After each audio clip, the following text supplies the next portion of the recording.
post gym pep talk in the craziest lighting ever. I'm just kidding. Probably not the craziest, but we are going to roll with it because I can never find a car mount for my phone that actually works. Like if you have one, drop it in the comments below, but I have tried them all. And so it is so hard to get my phone to prop up somewhere. I think I just found a spot though. We just finished up the easiest workout of the week for me. It's an upper body pump day. So I am a 40-year-old bikini competitor who's also a mom of 2 teenage boys who also runs 2 businesses, and I am entering week 5 of my improvement season. Now, my feedback from the judges was to bring in your waist tighter, work on stage presentation, and that was it. Nothing about growing anything or anything like that. So I do have one upper body pump day, which is basically like just pump your muscles. Don't lift heavy, just do what you can and get through the workout. And honestly, it's the hardest workout mentally for me because I am so used to pushing hard in my workouts for muscle growth. And so going lighter with more reps is actually way harder for me than going to failure. So I almost have to like talk myself into the workout and have to like lean in, be where my feet are, and enjoy the workout. But that's not what I wanted to talk to you about today. What I wanted to talk to you about is there are 32 days left in this year. And I truly like to think of this time of year as momentum season. You're either going to go backwards or you're either going to go forwards. If you stop doing all the things, then you're going to go backwards. If you keep putting one foot in front of the other and do what you can with what you have, you're going to create some momentum in your life that you're going to wake up on January 1st not feeling like you have to start over, not feeling like, oh my gosh, I have all of this work to do. Like you have built up momentum because you did what you could with what you had. This doesn't mean that you have to go all in. It doesn't mean that you have to do some kind of challenge. I'm going to do a challenge. I'm going to explain to you the challenge that I'm doing and why I'm doing it and the thought process behind it. But you don't have to do anything like that. Just be intentional. Just put one foot in front of the other. Just do something. Because I know that we can use this time of year with all of these crazy things going on and busy schedules and stuff. Like, I get it. Monday starts basketball season for us. My son is a freshman in high school and it's about to be insane. In fact, this morning I woke up, it's Saturday after Thanksgiving, and we've had a very low key weekend, a low key,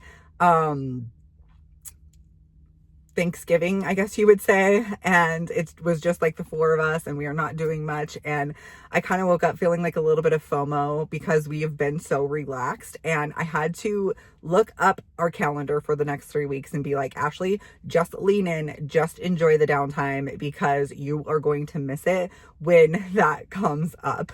Once your busy season starts, like Monday is going to start the busy season and you're going to be like, I just want a day to lay in bed and do nothing and watch Netflix. So anyways, I digress. We are going to lean in and we're going to enjoy the next 2 days that are slow.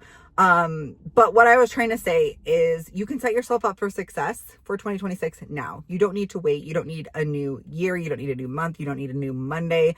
You don't need any of that. Just simply challenge yourself to show up for yourself. And the one thing that I know for sure too, is that when you do show up for yourself and you do start putting yourself first, I know that that is very controversial on the internet. I guess if you're a mom, you shouldn't put yourself first.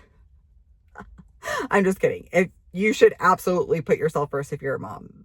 It is selfless because when you put yourself first and you can show up for yourself, you can be the best mom. You can be the best wife. You can be the best employee. You can be the best whatever it is that you are when you take care of yourself. If you're not taking care of yourself, it's really hard to take care of everything else in the best way that you can. So what I decided to do is I want to set myself up for a really great prep. I'm going to take you guys along my entire prep journey next year. And I think that it is important for me to be prepared for that prep. And so what does that look like for me? There are some things that I'm focusing on. One of the main priorities that I have from now until the end of the year is to really work on regulating my nervous system and de-stressing. What I realized is last prep, I was under some stress that I didn't even know. Like, you know, when you're like in an environment and you get outside of that environment and then you realize like how much stress you were under or how much that environment was affecting your nervous system. It was affecting your body. It was affecting all of these different things. Well, we recently moved and I realized that where we were living before, I had a lot of pressure. I had a lot of stress. I had a lot of, my body never really truly probably was relaxed. And I didn't realize that until we moved out of that house. And every time I would go back to that house, my body would have a physical reaction. So we moved, we're out of that house. That's a whole nother thing for another day. I don't even know if I'll get into, but, I feel good where we're at. And I know that I have, like I was talking about before, feeling that FOMO about not doing things and seeing people do things on social media. Well, that's one thing, is like not scrolling, because that will deregulate you so quickly. I lie. Like there's a time and a place for scrolling, but once it gets out of control and you start feeling a certain way and you start feeling anxious and you start feeling like you're not enough and you start feeling like your life isn't good enough, all of those things, that's too much. So being self-aware around that for sure. But what I notice is I have a hard time in the peaceful moments. I have a hard time when there's not chaos. I thrive when there's chaos. I thrive when there's deadlines. I thrive when all of those things are happening. But when all of those things are removed from me, my nervous system is like, what's going on? Why aren't we pushing? Why aren't we grinding? Why aren't we working towards the next deadline? And so for me, the next 5 weeks, or however many weeks there are, 32 days left, is really about regulating my nervous system and de-stressing so that my body is in a really good spot going into prep. I am so excited to prep next year because I really do think that my body is going to respond differently just because of the environment that I'm in, to be honest. So what I'm working on is hitting macros. We're not using improvement season as a reason to F off or a reason to just eat whatever we want to eat. It is important for me to feel my body feel good and then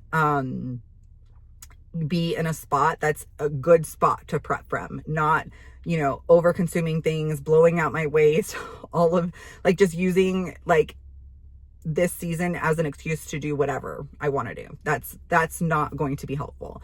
The second thing is getting my workouts in, getting my walks in. These are all things that I honestly do consistently anyways, but there's always room to raise your standards, right? The next thing is going to be getting my water in. I have a really hard time with getting my water in. If I'm honest, like all year round. It's easier in prep, but when I get into improvement season, it gets into the winter, like I don't want to drink water. So a gallon of water is what I'm committed to. I actually didn't even hit that yesterday, and yesterday was the first day of my challenge, but this isn't a failure challenge. This is how can we be better each single day? The next thing is going to be mobility. 5 minutes of mobility every single day. This is easy to skip.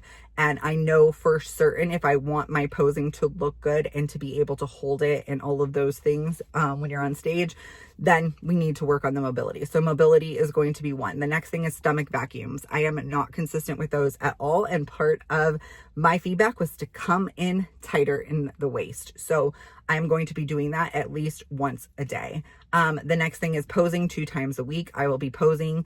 I know for a fact, I never have stopped posing. My last show was like 3.5 months ago or 3 months ago.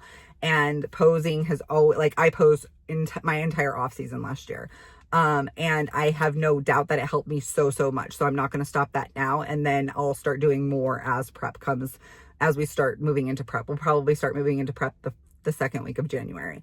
And then what else was on my list? No complaining. So I'm working on that. Anytime I start complaining, I got a shift. So this morning when I was like, I feel like we're not doing anything, we need to do something, all of those things, I shifted my perspective, because everything, like your happiness, the level of stress you have, your overall, your anxiety, all of that is like dependent on the perspective. You can either have a perspective that makes you feel good, or you can have a perspective that makes you go down on a spiral. And we're not doing that. So that's why I pulled up the calendar and I looked at the next couple of weeks of what we have going on. And I'm going to work on being in the moment and having gratitude for where we're at, what we're doing, all of those things, even if it's just little tiny things. So shifting my perspective is one thing. And then the last thing that I'm working on as far as like on the other end of it, like my business goes, is showing up on YouTube. That's why I'm here. I really want to go all in on YouTube in 2026. And so I'm going to build up the momentum now. Like I'm not waiting. I think when we wait, like it's just an excuse to not take action, and there's no reason for that. So I will be showing up on here. I don't know how many times a week I'm going to be posting. Of course, I would like to say every single day, but we shall see. I actually work a lot better when I do something consistently every single day rather than like, oh, I'm only going to show up 3 times a week, or I'm only going to show up 5 times a week. So I want to say that I'm going to be here every single day, but I'm not fully going to commit to that. So it's going to be something. There will be momentum created. If it's every single day, that's amazing. If it's not, that's okay too. We're just not going to give up.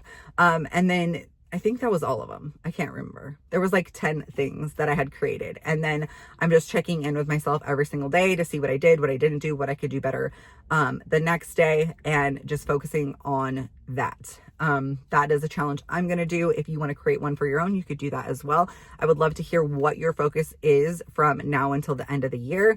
And that way I can cheer you on, and we can check in with each other here and just create like this amazing little community of women who want to do better and be better and enjoy the life that they have. All right, that's what I've got for you today. I have to run to Walmart before my son gets out of basketball practice.